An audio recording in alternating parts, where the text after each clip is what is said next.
Joe Manchin supposedly is on board with some sort of climate bill, but Joe Manchin is only technically really president most of the time. Sometimes he has to tag out, and then in comes Kyrsten Sinema, and that is the little nugget in the cereal here.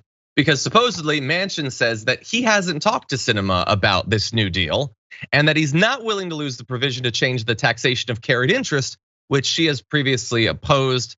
The only thing I was adamant about was the carried interest. And look, Sinema was on the record back in December of last year supporting the 14% corporate tax rate, the other tax part of this bill. That's gonna raise an estimated $313 billion to help fund all of this. If Manchin actually means any of this, and that's sort of consistent, that he's not actually against climate change spending, he just doesn't want to raise the deficit or whatever. He would rather have low deficit, scorching high temperatures than the inverse. But anyway, a Sinema spokesperson says, we do not have a comment as she will need to review the text. And she has previously been against getting rid of that loophole for carried interest because that's a tax loophole that benefits people who are so fabulously wealthy that you will literally never be in a room with them. And that's who she's there to defend. And so I think there's two ways that you can look at this. Let's break it down. One is Manchin's being honest. Let's engage in this one because I play D&D. I like inhabiting fantasy worlds. He's being honest, and now Sinema can come in and she can ruin the thing either by asking for them to strip that out, or by saying she wants other stuff to be added in, or just saying no, we're not gonna do it for whatever, name a reason, something with inflation, or I don't know. She's busy watching the new season of Barry. I don't know. She'll come up with something. The other way to look at it is that all of that is true about her, but that he's also not being honest at the same time. And he knows he could come out and say, oh no, I totally want to do this. I love passing legislation. Oh no, is that Kyrsten Sinema? I totally haven't talked to her and figured out ahead of time that we're not gonna let anything happen. So maybe we'll win. Maybe there is a narrow path between those two things where Sinema actually allows this deal to happen, and maybe not. Now, Sabrina, I know you've been highly critical of Kyrsten Sinema in the past. What do you think about her? Is she gonna come in like a wrecking ball in this whole process? I think right now she's probably deciding how she's gonna vote no. Is she gonna do like the cute little thumbs down? Is she gonna do like the finger wag? If it comes down to it, I don't think she's very happy about it, but I am just so sick of, King and Queen, Sinema and Manchin, like being the deciding factors when it comes down to so much legislation. I want them out. But yeah, I don't think Sinema's really gonna be on board. Yeah, by the way, it's probably time for you to re-up your previous sketch about Sinema, just her prepping to kill this deal.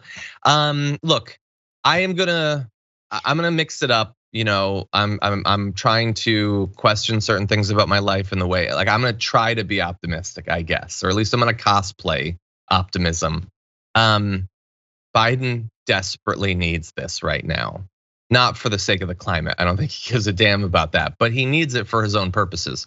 The Democrats desperately need it. I mean, think about all of the truly milquetoast, mediocre, centrist Dems that like their political futures are dependent on something being done to placate voters. So hopefully in their own narrowly tailored self-interest, they will care enough to actually put some pressure on Sinema and on Manchin. Now I'm saying that totally speculatively. There is literally nothing in recent or even longer history that implies that they can or would do this.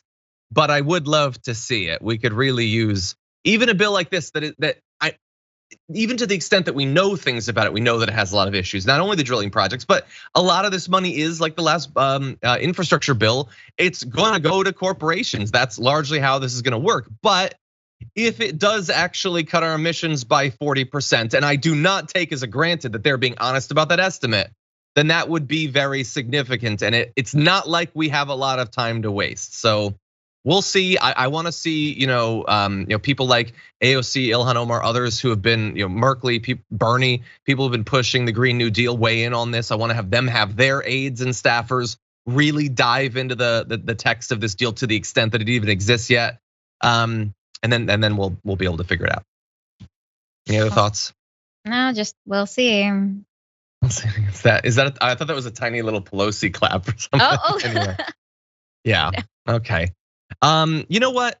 We're gonna not go to this Tom Cotton clip. I think we'll give him the day off. We are gonna take our first break though. But when we come back, some gun manufacturers, including the manufacturer of the gun that was used in Uvalde, went to DC to be grilled by the Democrats, and there is some amazing video coming out of that. We'll break it down after this. For more political news breakdowns, interviews, stories of activism, and me trying my hardest to care about the occasional big celebrity news story, subscribe to our YouTube channel at youtube.com/The Damage Report. And you can ring the bell wherever it is so you don't miss anything.